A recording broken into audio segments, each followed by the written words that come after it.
Hello everyone, welcome to knowledge plus. इस video में आज हम लोग एनसीईआरटी क्लास 11 ज्योग्राफी चैप्टर 12 पढ़ने जा रहे हैं। आज का हमारे पढ़ने का टॉपिक है world climate and climate change. तो आइए शुरू करते हैं आज का ये वीडियो। तो जैसे पे यहाँ पे दो वर्ड आता है, वेदर और क्लाइमेट। तो पहले दोनों के बीच का डिफरेंस हम लोग समझ सकते हैं। वेदर जो होता है किसी एक खास पीरियड के लिए होता है, एक कभी भी चेंज हो सकता है, 1 मिनट के अंदर भी चेंज हो सकता है, 1 दिन के अंदर भी चेंज हो सकता है। लेकिन क्लाइमेट एक लंबे पीरियड के लिए होता है, करीब 30 से 35 साल के लिए होता है मिनिमम। ठीक है, कभी कभी ज़्यादा दिन के लिए 50 साल के लिए भी क्लाइमेट को लिया जाता है। ठीक है, तो वेदर और क्लाइमेट, वेदर जो होता है शॉर्ट टर्म होता है और क्लाइमेट लॉन्ग टर्म होता है। The term climate can be studied organising information and data on climate and synthesising them in smaller units for easy understanding, description and analysis. तो कहा जा रहा है कि क्लाइमेट को हम लोग पढ़ने के लिए क्या करते हैं, सबसे पहले तो डाटा को ऑर्गेनाइज करते हैं, उसको सिंथेसाइज करते हैं, उसके बारे में एनालिसिस करते हैं कि क्या डाटा कहता है।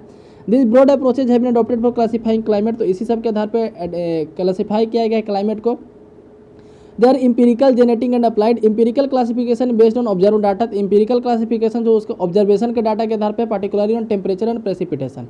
Genetic classification adopt to organise climate according to their causes. Genetic classification में क्या होता है कि क्लाइमेट को उसके कारण के आधार पर बांटना, उसके ओरिजिन के कारण के आधार पर बांटना, उसको बोलते हैं जेनेटिक क्लासिफिकेशन। टेम्परेचर प्रेसिपिटेशन के आधार पर बांटना, उसको बोलते हैं इंपीरिकल क्लासिफिकेशन।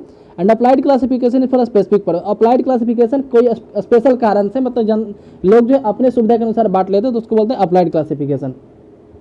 नेक्स्ट है Koppen scheme for classification of climate. तो कई बार एग्जाम में पूछा जाता है, यहाँ पे कॉपेन स्कीम के बारे में पढ़, मतलब कॉपेन के कोड दिया गया है। ठीक है, the most widely use classification of climate is empirical climate classification. सबसे ज़्यादा जो हम लोग क्लासीफाई करते हैं क्लाइमेट को, इंपीरिकल क्लासिफिकेशन करते हैं। इंपीरिकल क्लासिफिकेशन यानी कि रेनफॉल और प्रेसिपिटेशन के आधार पे, कितना ज़्यादा बारिश हो रहा है, कितना ज़्यादा वहाँ पे टेम्परेचर, उसके आधार पे।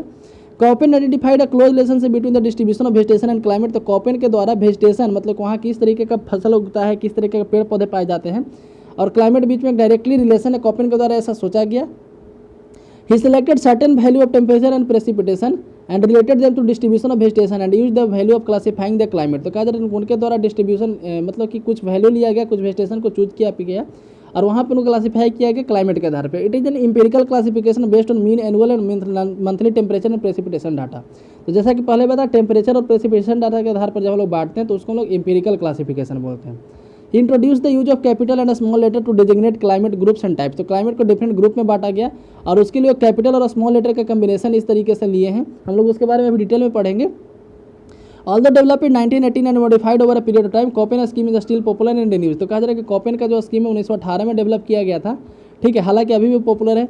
कॉपेन रिकॉग्नाइज 5 मेजर क्लाइमेटिक ग्रुप्स। तो कहा जा रहा है कॉपेन के द्वारा 5 मेजर क्लाइमेटिक ग्रुप रिकॉग्नाइज किया गया। 4 of them are based on temperature और 1 इज प्रेसिपिटेशन, जिसमें 4 जो है टेम्परेचर पे है और 1 प्रेसिपिटेशन के आधार पे है। इसका एक टेबल नीचे बनाया गया है। The capital letter ACDE। ठीक है, ACDE इसके लिए यूज किया जाता है ह्यूमिड क्लाइमेट के लिए और B किया जाता है ड्राई क्लाइमेट के लिए। तो याद रखिएगा, पहले तो 5 आधार में बांटा है, जैसे 4 जो है टेम्परेचर के आधार पर और 1 जो है प्रेसिपिटेशन के आधार पर है। ठीक है, अब यहाँ पे देखा जाता है तो ACDE, ये 4 अक्षर जो है कैपिटल लेटर में, A यूज किया जाता है ह्यूमिड क्लाइमेट के लिए और B जो किया जाता है ड्राई क्लाइमेट के लिए किया जाता है। The climatic groups are sub divided in types. इसको फिर डिफरेंट ग्रुप में बांटा गया है। ठीक है, तो the seasonal of dryness are indicated small letter FMW। तो ड्राइनेस का सीजन को FMW से रिलेट करते हैं, एस से where correspondent to not dry season. ठीक है, तो हम लोग यहाँ पे देखते हैं सबका क्या क्या कैरेक्टरिस्टिक्स है। जैसे 5 लेटर पे जो यहाँ बांटा गया था, हम लोग यहाँ पे देखते हैं ग्रुप के बारे में, उसके बाद हम लोग आगे भी पढ़ेंगे।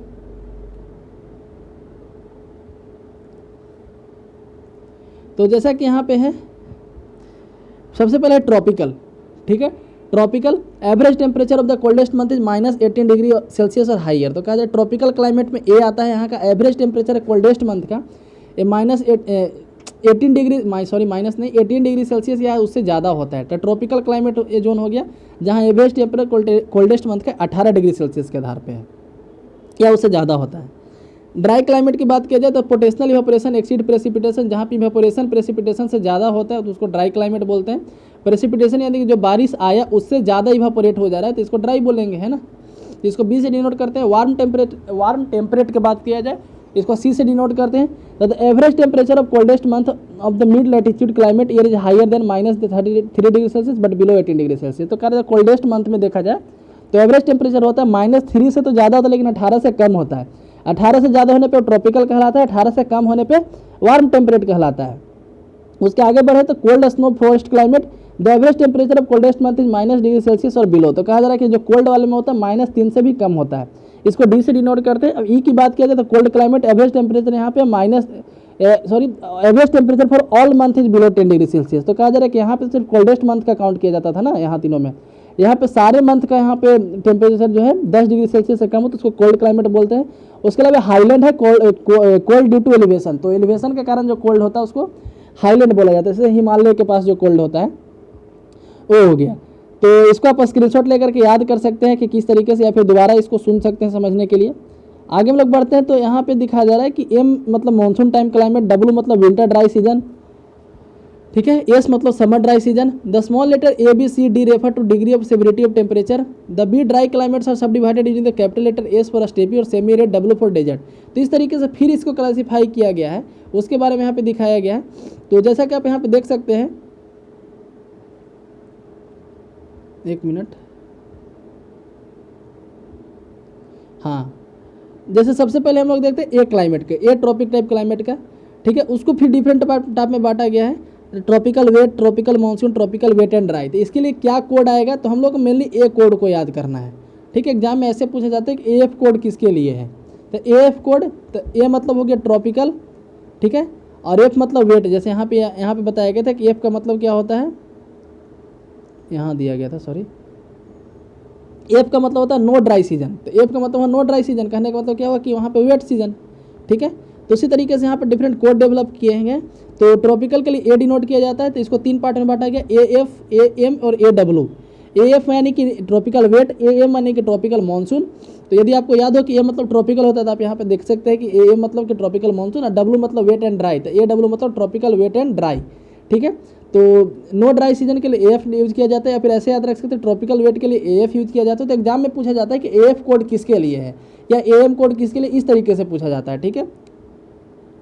उसी तरीके से यहाँ पे बी यानी कि ड्राई क्लाइमेट को 4 टाइप में बांटा गया, सब ट्रॉपिकल स्टेपी, सब tropical desert, mid latitude steppe, mid latitude desert. तो सब ट्रॉपिकल स्टेपी के लिए BSH यूज किया जाता है, BSH यानी कि लो लेटीट्यूड सेमी एरिड और ड्राई। BWH यूज किया जाता है सब ट्रॉपिकल डेजर्ट के लिए, कैपिटल W यहाँ पे ध्यान दीजिएगा। मिड लेटीट्यूड स्टेपी के लिए कैपिटल S BSK, और मिड लेटीट्यूड डेजर्ट के लिए BWK डेजर्ट किया जाता है, ठीक है। तो यहाँ पे था। उसके बाद उसी तरीके से वार्म टेम्परेट क्लाइमेट या मिड लेटीट्यूड का जो क्लाइमेट है, मेडिटेरियन के लिए CS यूज किया जाता है, मेडिटेरियन के लिए CS यूज किया जाता है, ह्यूमिड ट्रॉपिकल के लिए CF यूज किया जाता है, मेराइन वेस्ट के लिए CFB यूज किया जाता है। आगे देख सकते हैं कोल्ड क्लाइमेट में यदि देखा जाए तो ह्यूमिड कॉन्टिनेंटल के लिए DF यूज किया जाता है, और सब आर्कटिक के लिए DW यूज किया जाता है। तो एक कोड आपको याद करना पड़ेगा, आप किसी तरीके से याद कीजिए, ट्रिक बना के याद कीजिए या फिर डायरेक्टली इसको याद कीजिए। आप इसको स्क्रीनशॉट लेकर के इसको याद कर सकते हैं, हर एग्जाम में पूछा जाता है।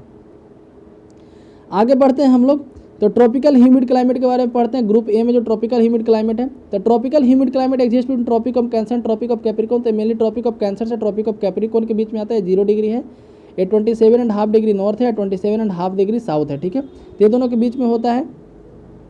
The sun being overhead throughout the year and the presence of intertropical convergence make the climate hot and humid. तो कहा जा रहा है कि इस रीजन में सन जो है हमेशा ओवरहेड होता है।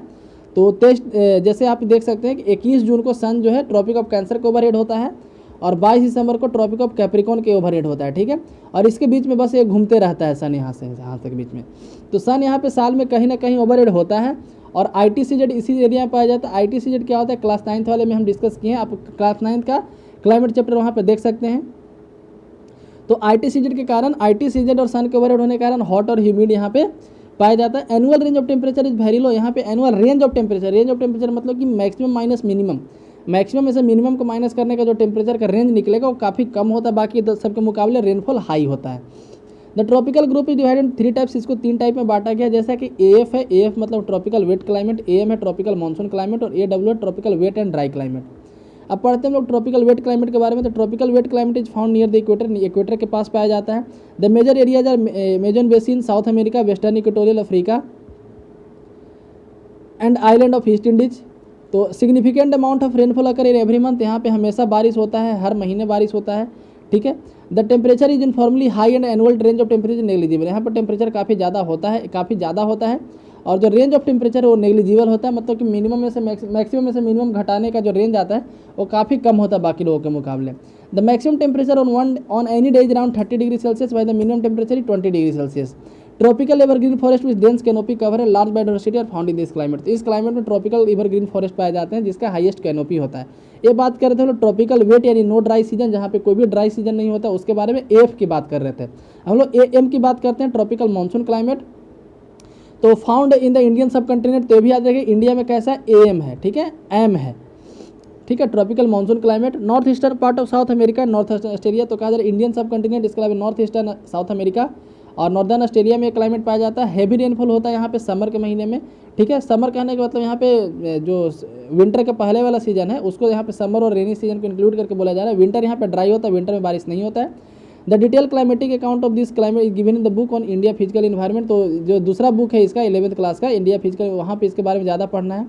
नेक्स्ट है AW के बारे में पढ़ते हैं, tropical wet and dry climate. तो ये कहाँ पाया जाता है, तो अगर इस north and south of AF type climatic reason, तो जहाँ पे AF मिलता है, AF यानी कि ट्रॉपिकल ए वाला जो मिलता है, ट्रॉपिकल वेट क्लाइमेट जहाँ पे मिलता है उसी के नॉर्थ और साउथ में ए वाला मिलता है, ठीक है।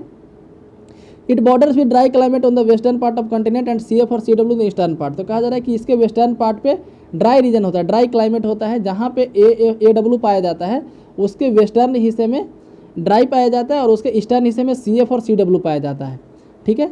CF और CW क्या होता है हम लोग इसके यहाँ से मेंशन कर सकते हैं। CF का मतलब हो गया वार्म टेम्परेट क्लाइमेट, मतलब कि सी का मतलब होता है। तो हम लोग आगे बढ़ते हैं।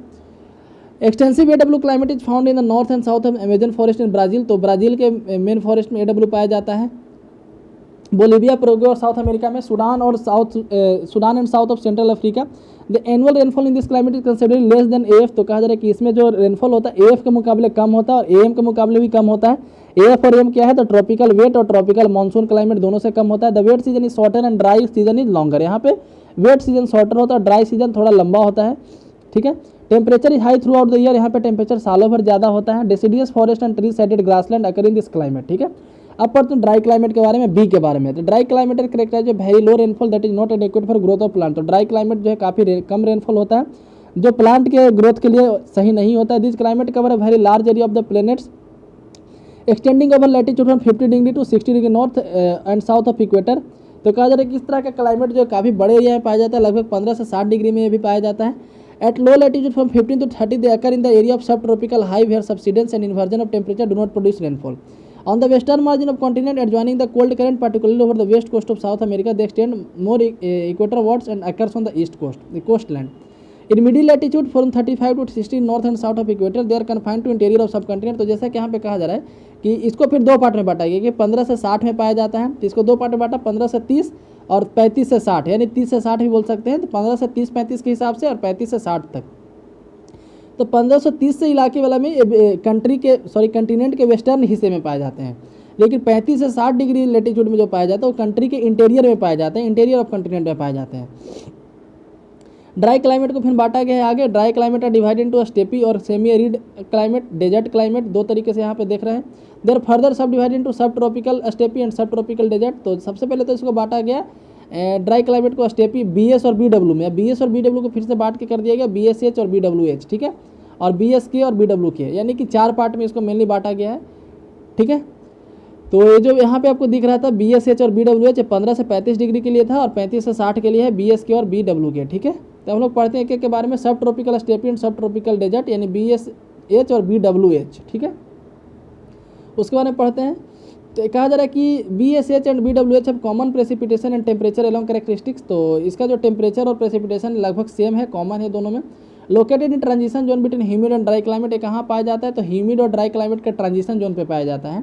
सब tropical steppe receive slightly more rainfall than desert. तो जो सब ट्रॉपिकल स्टेपी है वो सब ट्रॉपिकल डेजर्ट के मुकाबले थोड़ा सा ज़्यादा रेनफॉल गेन करता है। The rainfall in both the climate is highly variable. जो रेनफॉल है दोनों क्लाइमेट में काफ़ी ज़्यादा वेरिएबल है। The variability in the rainfall affect the life in the steppe much more than desert. तो कहा जा रहा है कि जो वेरिएबिलिटी इन रेनफॉल है, रेनफॉल में जो वेरिएशन होने के कारण ज़्यादा अफेक्ट पहुँचता है डेजर्ट में, ठीक है, लोगों के लाइफ पे। More often causing famine, rain occurs in short intense thunderstorm in desert and ineffective in building soil moisture. तो जो रेन जो होता है काफ़ी कम समय में होता है, ठीक है, वहाँ पे थंडरस्टॉर्म काफ़ी ज़्यादा हो जिसके कारण से मॉइस्चर वहाँ पे नहीं बन पाता है। Fog is common in coastal desert, coastal desert में फॉग कॉमन होता है। Bordering cold desert, maximum temperature in the summer is very high, तो गर्मी में टेम्परेचर तो काफ़ी ज़्यादा होता है। The highest temperature 58 degree was located Al Aziziya Libya, तो लिबिया में 1922 में मैक्सिमम टेम्परेचर अभी तक का रिकॉर्ड किया गया है अल अजीजिया में, जो लिबिया में है 58 डिग्री सेल्सियस 1922 में ही रिकॉर्ड किया गया था। आगे पढ़ते हैं warm temperature mid latitude climate C, तो सी के बारे में हम लोग पढ़ते हैं, ए हो गया बी हो गया, अब सी के बारे में पढ़ते हैं। तो वार्म टेम्परेचर यानी कि mid latitude climate extend from 30 to 50 degree of latitude, तो ये 30 से 50 डिग्री लैटिट्यूड में पाया जाता है और mainly on the eastern and western margin of continent. This climate generally है warm summer with mild winter, तो कहा जा रहा है कि इस क्लाइमेट में जनरली वार्म समर होते हैं और विंटर काफ़ी कम होते हैं, माइल्ड होते हैं। They are grouped in 4 types, इसको 4 तरीके में बांटा गया है। तो CWA, CS और CFA और CFB इस तरीके से बांटा गया। तो हम लोग पढ़ते हैं के बारे में। CWA के बारे में यानी ह्यूमिड सब ट्रॉपिकल क्लाइमेट, तो ह्यूमिड सब tropical climate occurs polewards of tropic of cancer and Capricorn, तो ट्रॉपिक ऑफ कैंसर से ऊपर और ट्रॉपिक ऑफ कैप्रिकॉन से नीचे दी जाए तो इस तरह का क्लाइमेट मिलता है। Mainly in the north Indian plains and south China interior plains, तो कहा जा रहा है कि जैसे इंडियन सब कंटिनेंट में मेनली कौन पाया जाता था, FM पाया जाता था, जैसा कि हम लोग यहाँ पे देखे थे, है ना, सॉरी AM पाया जाता था, FM नहीं सॉरी AM पाया जाता था इंडियन सब कंटिनेंट में। तो ये नीचे वाले ट्रॉपिक ऑफ कैंसर के नीचे वाले इलाके में पाया जाता है, साउथ इंडिया वाले हिस्से में पाया जाता है। और यदि बात करें नॉर्थ इंडिया में, जो यहाँ पे जो प्लेन इलाका है इंडिया का, वहाँ पे और साउथ चाइना इंटीरियर प्लेन्स में यहाँ पे CWA पाया जाता है। तो इंडिया में मतलब इंडिया में कई तरह के क्लाइमेट पाए जाते हैं। तो ट्रॉपिक ऑफ कैंसर के नीचे AM पाया जाता है और ट्रॉपिक ऑफ कैंसर के ऊपर जो बिहार यूपी इलाका है वहाँ पे CWA पाया जाता है, ठीक है। This climate is similar to AW climate except the temperature in warm winter is warm, तो कहा जा रहा है कि ये क्लाइमेट जो AW क्लाइमेट था, है ना, उसके लगभग सिमिलर है, लेकिन अंतर बस यही है कि वहाँ पे विंटर ठंडा होता था, यहाँ पे विंटर भी गर्म होता है, ठीक है, सॉरी उल्टा बोल दिया, वहाँ पे विंटर गर्म होता था और यहाँ पे विंटर ठंडा होता है, ऐसा यहाँ पे बताया गया, ठीक है। Next Mediterranean climate, as the name suggest Mediterranean climate occur around the Mediterranean sea, तो जैसा कि नाम से पता चलता है कि मेडिटेरियन क्लाइमेट जो है मेडिटेरियन सी के आसपास होता होगा। along the west coast of continent sub tropical latitude between 30 degree से 40 डिग्री लैटिट्यूड, जैसे सेंट्रल कैलिफोर्निया, सेंट्रल चिली, यहाँ पे इस तरीके का पाया जाता है। The area come under the influence of sub tropical high in summer and westerly wind in winter, तो कहा जाए जो एरिया है इसके इन्फ्लुएंस में आता है और सब ट्रॉपिकल हाई होता है समर में, वेस्टर्ली विंड होता है विंटर में। His the climate is characterise by hot dry during humid rainy winter, इसने यहाँ का जो विंटर होता है रेनी होता है। Monthly average temperature summer is around 25 degree Celsius, summer का मंथली टेम्परेचर 25 डिग्री सेल्सियस के आसपास होता है एवरेज, और विंटर में 10 डिग्री होता है। एनुअल प्रेसिपिटेशन यहाँ पे होता है 35 से 90 सेंटीमीटर के बीच। अब ह्यूमिड सब ट्रॉपिकल क्लाइमेट CFA, तो ह्यूमिड सब tropical climate lies on the western part of the subcontinent सब ट्रॉपिकल लैटिट्यूड, तो सब ट्रॉपिकल लैटिट्यूड के ईस्टर्न पार्ट में इस तरीके का पाया जाता है। In this region the air masses are generally unstable, इस रीजन में एयर मासेज जो होते हैं जनरली अनस्टेबल होते हैं। Cause rainfall throughout the year, जिसके कारण से सालों भर बारिश होता है। देकर इन ईस्टर्न USA, तो eastern USA, southern and eastern China में ये सब मेनली पाए जाते हैं, ठीक है। The annual average of precipitation vary from 75 से 150 centimetre. Thunderstorm in summer and frontal precipitation in winter are common, तो फ्रंटल प्रेसिपिटेशन क्या होता है हम लोग कल पढ़े थे, मतलब कि पिछले चैप्टर हम लोग पढ़ चुके हैं, ठीक है। आगे बढ़ते हैं हम लोग CFB के बारे में। तो मेराइन वेस्ट कोस्ट क्लाइमेट, तो marine west coast climate is located poleward from the Mediterranean climate, तो मेडिटेरियन क्लाइमेट से ऊपर जाने पे मेराइन CFB पाया जाता है, मेराइन वेस्ट कोस्ट क्लाइमेट पाया जाता है। द मेन एरिया जो नॉर्थ वेस्टर्न यूरोप, तो मेन एरिया जो है north western Europe, west coast of north America, north of California, south Chile, ये सब इसका मेन इलाका है। The temperature is moderate in winter, जो विंटर में टेम्परेचर है मॉडरेट होता है। The mean temperature in summer month range 15 to 20 degree Celsius and winter 4 to 10 degree Celsius. यहाँ प्रेसिपिटेशन भी काफ़ी ज़्यादा होता है, 50 से 250 डिग्री सेंटीमीटर, 50 से 250 सेंटीमीटर के बीच होता है। नेक्स्ट अब पढ़ते जा रहे हैं cold snow forest climate. Cold snow forest climate के बारे में पढ़ने जा रहे हैं। तो the cold snow forest climate occur in the large Continental area in the northern hemisphere, तो नॉर्दर्न हेमिस्फीयर में ज़्यादा होता है between 40 degree to 70 degree north latitude in Europe and Asia and north America. इसको भी बांटा गया है दो तरह में, DF और DW में बांटा गया। तो हम लोग पढ़ते हैं DF के बारे में। तो DF कहाँ पे होता है, तो cold climate with humid winter occurs poleward of marine coast climate and mild latitude steppe. The winter and cold and snowy, तो यहाँ पे जो विंटर होते हैं कोल्ड होते हैं और ज़्यादा बर्फ यहाँ पे गिरता है। The frost free region is short, तो यहाँ पे जो फ्रॉस्ट फ्री रीजन है, मतलब कि फ्रॉस्ट फ्री सीजन काफ़ी कम समय के लिए होता है। The annual range of temperature a large, जो एनुअल रेंज ऑफ टेम्परेचर है काफ़ी ज़्यादा है। The weather changes are abrupt and short, poleward the winter are more severe, मतलब पोल की तरफ जाने पे विंटर ज़्यादा सीवियर होता है, ज़्यादा विंटर पड़ता है। नेक्स्ट यहाँ पे है cold climate with rice winter occurs mainly over north west eastern Asia, तो DW जो क्लाइमेट है मेनली नॉर्थ ईस्टर्न एशिया में होता है। The development of pronounce winter anti cyclone and weakening in summer sets in monsoon and reversal of wind in this region. Poleward summer temperature are lower and winter temperature extremely low, तो कहा जा रहा है कि पोल की तरफ जाने पे समर टेम्परेचर तो लो तो है, तो होता ही है, विंटर का टेम्परेचर भी काफ़ी लो होता है, काफ़ी फ्रीजिंग पॉइंट से काफ़ी नीचे होता है। प्रेसिपिटेशन काफ़ी कम होता है, 12 से 15 सेंटीमीटर प्रेसिपिटेशन होता है। अब हम लोग पढ़ने जा रहे हैं ई के बारे में, पोलर क्लाइमेट जो उसके बारे में पढ़ने जा रहे हैं। ये 70 डिग्री लैटीट्यूड से ऊपर में पाया जाता है और इसमें दो तरह का टुंड्रा और आइसकैप ईटी और ईएफ पाए जाते हैं। ईटी के बारे में पढ़ते हैं टुंड्रा क्लाइमेट। तो tundra climate is called after the type of vegetation like growing masses lichens flowering plant. तो टुंड्रा जो है यहाँ के वेजिटेशन के नाम पे रखा गया है, मतलब यहाँ के वेजिटेशन के आधार पर नाम उसका नाम रखा गया है टुंड्रा। इस एरिया में परमाफ्रोस्ट काफ़ी ज़्यादा होते हैं जो परमानेंटली फ्रोजन, परमाफ्रोस्ट मतलब होता है परमानेंटली फ्रोजन, ठीक है। तो परमाफ्रोस्ट एक्चुअली होता है क्या कि ज़मीन पे परमानेंटली बर्फ़ जमा हुआ होता है, मतलब कि उनके बारे में ऐसा सोचा जाता है कि कभी नहीं पिघलेगा, ऐसा सोचा जाता है लेकिन पिघल जाता है। The short growing season and water logging support only for growing plants during summer the tundra region है very long duration of day and light. तो कहा जा रहा है कि गर्मी के समय में टुंड्रा रीजन में काफ़ी लंबे समय तक दिन होता है, कहीं कहीं 6-6 महीने का दिन हो जाता है। पढ़ते हैं आइसकैप के बारे में, ईएफ के बारे में पढ़ते हैं। आइसकैप, तो the icecap climate EF occurs over the interior Greenland and Antarctica. तो जो आइसकैप जो ईएफ है कहाँ पे होता है, इंटीरियर रीजन में ग्रीनलैंड और अंटार्कटिका में होता है। Even in summer the temperature is low below freezing point. Summer में भी जो टेम्परेचर होता है ब्रीजिंग पॉइंट से लो होता है। This area receive very little precipitation. इस एरिया में काफ़ी कम प्रेसिपिटेशन होता है। The snow and ice get accumulated and mounting pressure cause the deformation of ice sheet. तो कहा जा रहा है कि स्टोन जो स्नो होता है, बर्फ होता है, इतना ज़्यादा मोटा हो जाता है कि उसके प्रेशर के कारण जो है आइस शीट टूट जाता है। आगे पढ़ते हैं हाईलैंड क्लाइमेट के बारे में। तो highland climate is governed bye topography. Highland climate जो टोपोग्राफी के हिसाब से बांटा गया है। इन high mountains large changes in mean temperature occur very short distance. तो कहा जा रहा है कि हाई माउंटेन में एक्चुअली होता क्या है कि कम डिस्टेंस पे काफ़ी ज़्यादा टेम्परेचर का चेंज होता है। जैसे आप हिमालय में देख सकते हो, तो बिहार यूपी में काफ़ी ज़्यादा गर्मी पड़ता है, दिल्ली में भी गर्मी काफ़ी ज़्यादा होता है, वहीं से कुछ दूर जाएँ तो हिमाचल में ठंडा हो जाता है। तो एक्चुअली माउंटेन का इफेक्ट है वहाँ पर, ठीक है। ये लैटीट्यूड के आधार पर नहीं बल्कि हाइट के आधार पर इसको बांटा गया है, ठीक है। वही यहाँ बताया गया हाईलैंड में। अब हम लोग क्लाइमेट चेंज के बारे में पढ़ते हैं। क्लाइमेट चेंज के अंदर क्या है, क्या हो रहा है क्लाइमेट चेंज में। तो अभी तक हम लोग क्लाइमेट के बारे में पढ़े, क्लाइमेट को किस तरीके से क्लासीफाई किया उसके बारे में पढ़े।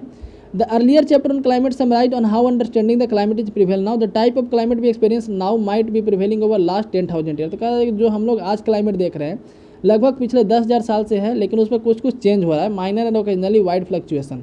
The planet earth has witnessed many variation in climate since beginning. तो कहा जा रहा है कि जो हमारा अर्थ है, धरती जो हमारा प्लेनेट है, शुरुआत समय से ही इसमें काफ़ी ज़्यादा चेंज देखने को मिला है। Geological record show alteration of glacial and interglacial period.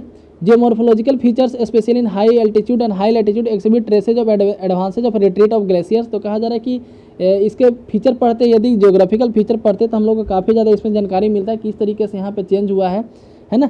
The sediment deposits in glacier lakes also reveal the occurrence of warm and cold periods. तो कहा जा रहा है कि जो सेडिमेंट जो जमा है ग्लेशियर लेक में, उससे हम लोग को पता चलता है कि अर्थ पहले काफ़ी गर्म था, फिर धीरे धीरे ठंडा होता गया।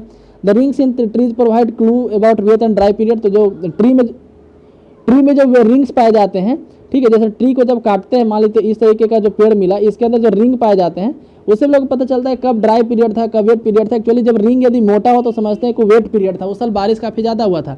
रिंग काफ़ी पतला, मान ली कि ऐसे बनता है, ऐसा एक रिंग बनता है, उसके बाद एक ऐसा रिंग बनता है, यहाँ पर रिंग थोड़ा मोटा बनता है, उसके बाद रिंग थोड़ा पतला बनता है। तो इससे हम लोग को पता चलता है कि इस साल बारिश अच्छा हुआ था, इस साल बारिश कम हुआ था, है ना। तो इससे हम लोग को पता चलता है। Historical record describe the varies in climate all these evidence indicate the change in climate is a natural continuous process. तो कहा जा रहा है किस तरीके से देख सकते हैं कि चेंज इन क्लाइमेट जो है एक नेचुरल प्रोसेस है। India also witnessed alternate wet and dry period. तो इंडिया भी जो है अल्टरनेट वेट और ड्राई पीरियड विटनेस किया है। Archaeological finding show that Rajasthan desert experience wet and cooled around 8,000 BC। तो कहा जा रहा है आर्कोलॉजिकल डेजर्ट से, मतलब आर्कोलॉजिकल सर्वे से पता चलता है कि राजस्थान आज के लगभग 8,000 साल पहले जो है वेट और कूल क्लाइमेट हुआ करता था, ठीक है। The period 3,1700 BC at higher rainfall from about 2,1700 BC this is centre और Harappan civilisation dry condition accumulated since then. तो कहा जा रहा है कि उसके बाद जो है ये लगभग जो है 1700 ईस्वी के बाद से जो है यहाँ पे ड्राई सीजन है और आज वहाँ पे कम्प्लीटली रेगिस्तान है। तो उसी तरीके से कई ऐसे यहाँ पे चेंज देखने को मिलते हैं, जैसे पहले जहाँ पे टेथिस सी था, वहाँ पे जहाँ पे टेथिस सी था वहाँ पे आज हिमालय को देखने को मिलता है। बस जहाँ पे पहले समुद्र था वहाँ पे पहले हिमालय, आज है पहाड़ है।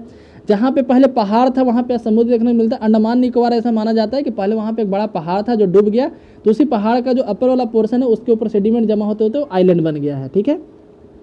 इस तरह के चेंज होते रहते हैं। वही यहाँ बताया गया climate in the recent past, हाल फिलहाल में क्लाइमेट किस तरीके से चेंज हुआ है। तो वेरिएबिलिटी इन क्लाइमेट अगर ऑल द टाइम कहा जा रहा है कि क्लाइमेट चेंज तो हमेशा होते रहता है, ऐसा कभी नहीं हुआ कि क्लाइमेट चेंज ना हो।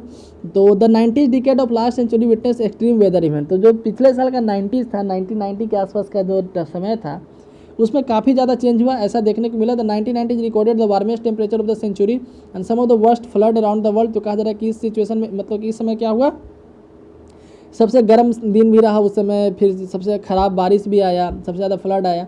The worst devastating drought in Sahel region from the south of Sahara desert, Sahara desert के साहेल रीजन में, ठीक है, जो साउथ में सहारा डेजर्ट के वहाँ पे 67 से 77 के बीच में काफ़ी ज़्यादा वेरिएबिलिटी रहा, ड्राउट आया। During the 1930s severe drought occurred in south western great plain of the United state का 1930 के समय यदि देखा जाए तो यूएस में भी काफ़ी ज़्यादा क्या बोलते हैं ड्राउट आया, ठीक है, जिसको डस्ट बाउल के रूप में जाना गया। उस समय मतलब कि इतना ज़्यादा मतलब कि पानी नहीं पड़ा था, काफ़ी ज़्यादा धूल उड़ता था, इसलिए उसको डस्ट बाउल के रूम मतलब नाम से जाने लगा great plains of United State को। हिस्टोरिकल रिकॉर्ड और crop yield, crop failure of flood and migration of people tell out the effect of changing climate. तो कहा जाए हिस्टोरिकल इफेक्ट में crop failure, flood, migration of people के बारे में जिक्र है, जिससे हम लोग को पता चलता है क्लाइमेट पहले भी चेंज होता था। A number of times Europe witnessed crime wet warm cold and dry period the significant episode where the warm and dry condition in the 10th and 11th century. तो कहा जा रहा है कि यूरोप में भी 10वीं 11वीं शताब्दी के इतिहास से पता चलता है कि वहाँ पे भी जो है काफ़ी ज़्यादा वेरिएशन आया चेंज में, कभी गर्म हो जाता था, कभी ठंडा हो जाता था। Europe witnessed ice age from 1550 to about 1850। तो कहा जा लगभग 300 साल वहाँ पे आइस एज रहा। From about 1885 1940 world temperature showed an upward trend, after 1940 the rate of increase in temperature slowed down, ठीक है। आगे बढ़ते हैं तो काउज ऑफ क्लाइमेट चेंज के बारे में पढ़ते हैं, क्लाइमेट चेंज का कारण क्या है। तो the causes for climate change are mainly they can be grouped in astronomical and terrestrial cause. तो इसको दो तरीके में क्लासीफाई कर सकते हैं, एस्ट्रोनॉमिकल और टेरेस्ट्रियल रीजन में हम लोग इसको बांट सकते हैं। The astronomical cause are the changes in solar output associated with sun spot activity. तो एस्ट्रोनॉमिकल काउज में क्या होगा, जो सन के कारण जो क्लाइमेट में चेंज हो रहा है, सन पे जो एक्टिविटी हो रहा है उसके कारण जो चेंज हो रहा है, जैसे sun spots are dark and cooler patches on the sun which increase the decrease in cylindrical manner, cyclical manner. जो सन के ऊपर एक स्पॉट होता है तो इसको सन स्पॉट बोलते हैं, डार्क होते हैं और ये ठंडे होते हैं, बाकी एरिया के मुकाबले उतने भी ठंडे नहीं होते, लेकिन अपने आसपास के एरिया के मुकाबले ठंडे होते हैं, ठीक है। Which increase and decrease in cyclical manner, जो साइक्लिकल मैनर में इंक्रीज और डिक्रीज करता है, मतलब कभी इंक्रीज करता है अल्टरनेट मैनर, एक बार इंक्रीज एक बार डिक्रीज करता है sunspot. According to some meteorologist when the number of sunspot increase cooler and wetter weather and greater storms occur. तो कहा जा रहा है कि आर्कोलॉजिस्ट के मुकाबले मतलब मेट्रोलॉजिस्ट का बात माने, मतलब जो भविष्यवाणी करते हैं मौसम से रिलेटेड, उनकी यदि बात माने तो सन स्पॉट जब इंक्रीज कर जाता है नंबर तो उसमें ठंडा होता है, मतलब कि मौसम ठंडा होता है, ज़्यादा बारिश होता है। और सन स्पॉट यदि डिक्रीज कर जाते हैं तो वार्म और ड्रायर कंडीशन होता है, ठीक है। And another astronomical theories Milankovitch oscillation. तो एक और एस्ट्रोनॉमिकल थ्योरी उसी तरह का मिलानकोविच ऑस्किलेशन के बारे में, which infers cycles in variation of earth orbital characteristics, जो अर्थ को ऑर्बिटल कैरेक्टरिस्टिक्स के आधार पर बांटता है। The wobbling of earth and change in the earth axial tilt at all this alter the amount of insulation receive from the sun which in turn might of bearing on the climate. कहा जा रहा है कि अर्थ का जो tilt है वो कहा जा रहा है कि इस थ्योरी के अनुसार क्या है, मिलानकोविच ऑस्किलेशन के अनुसार क्या है कि अर्थ का टिल्ट का जो एंगल है चेंज होते रहता है, ठीक है। अर्थ का टिल्ट का जो एंगल है मतलब झुका हुआ जो अर्थ है उसका जो एंगल है हमेशा चेंज होते रहता है, जिस कारण से इंसुलेशन डिफर करता है। इंसुलेशन यानी कितना लाइट अर्थ पे आएगा ये डिफर करता है, ठीक है। Volcanism is considered as another cause for climate change. Volcano भी क्लाइमेट चेंज के रूप में माना गया है क्लाइमेट चेंज के रीजन के बारे में। Volcanic eruption throw up lot of aerosol in the atmosphere. Volcanic eruption से बहुत ज़्यादा एरोसोल एटमॉस्फेयर में जाता है। These aerosol remain in atmosphere. Aerosol जो एटमॉस्फेयर में रिमेन करते हैं काफ़ी ज़्यादा समय के लिए, ठीक है, जिसके कारण सोलर रेडिएशन जो है अर्थ तक कम पहुंचता है, reducing the solar radiation reaching the earth surface. After the recent Pinatubo and El Chichon volcanic eruption the average temperature of earth fell to some extent for some year. तो जैसा कहा जा रहा है कि एक वोल्केनिक इरप्शन हुआ था दोनों जगह पे, उसके बाद अर्थ का एवरेज टेम्परेचर डाउन हो गया था क्योंकि काफ़ी ज़्यादा धूल का एटमॉस्फेयर में चला आया था, तो जिसके कारण से हीट कम आ रहा था अर्थ पे। The most important anthropological effect on climate is increasing trend in the concentration of green house effect. कहा जा रहा है कि सबसे ज़्यादा इसमें एक चिंता का विषय है ग्रीन हाउस इफेक्ट का बढ़ता जाना, जो ग्लोबल वार्मिंग का रीजन है। हम लोग ग्लोबल वार्मिंग के बारे में पढ़ने जा रहे हैं, तो ये काफ़ी एक बर्निंग टॉपिक है, मतलब काफ़ी लोग इसके बारे में पहले से ही जानते हैं ग्लोबल वार्मिंग एक्चुअली होता क्या है।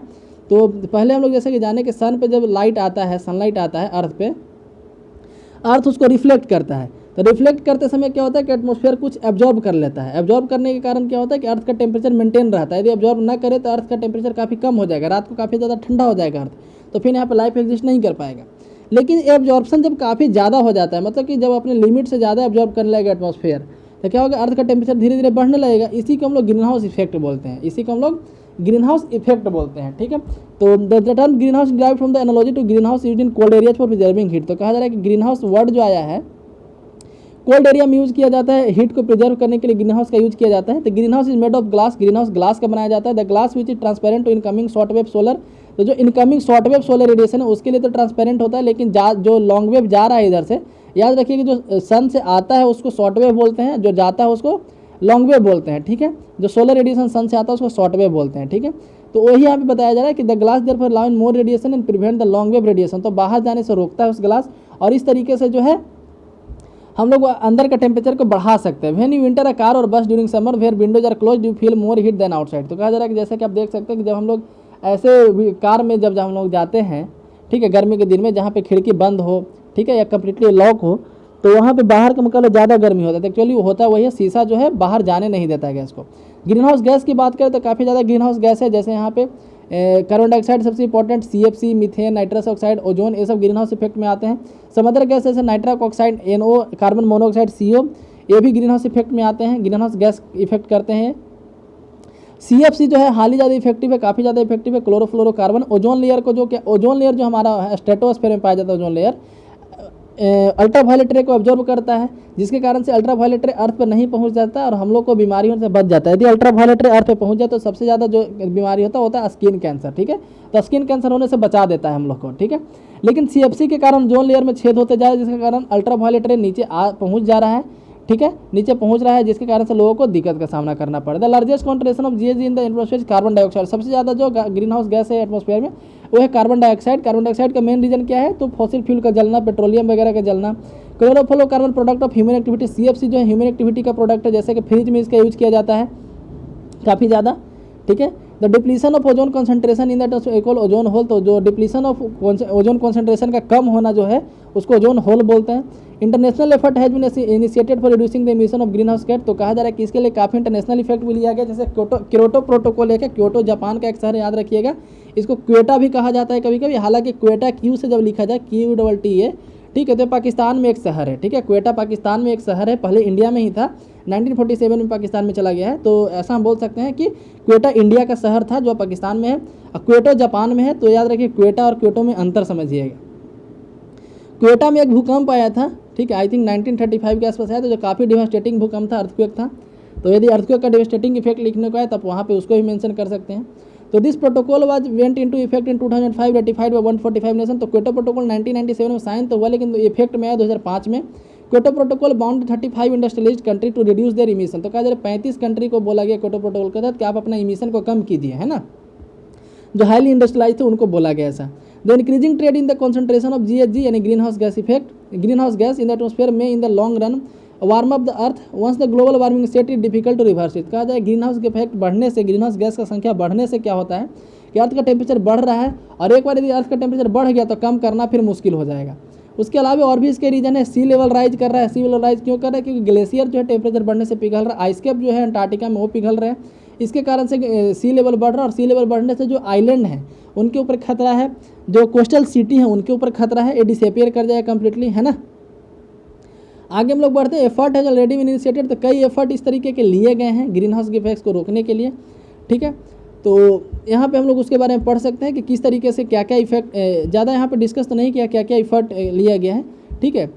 मतलब कि सारे कंट्री मिल करके प्रयास कर रहे हैं कि दुनिया का टेम्परेचर जो 1.5 डिग्री, जो प्री इंडस्ट्रियलाइज लेवल था, जो इंडस्ट्रियलाइजेशन के पहले का लेवल था, उससे 1.5 डिग्री से ज़्यादा ना बढ़े, ठीक है। एक UNFCCC एक क्लाइमेट के से रिलेटेड UN का एक संगठन है UFCC, ठीक है, उसके द्वारा इसको इंश्योर किया गया है। तो इसी के साथ ये चैप्टर समाप्त होता है। अब यहाँ पे दिया गया है मल्टीपल चॉइस क्वेश्चन, आप इसको बनाएं और कमेंट सेक्शन में इसका आंसर जरूर दें।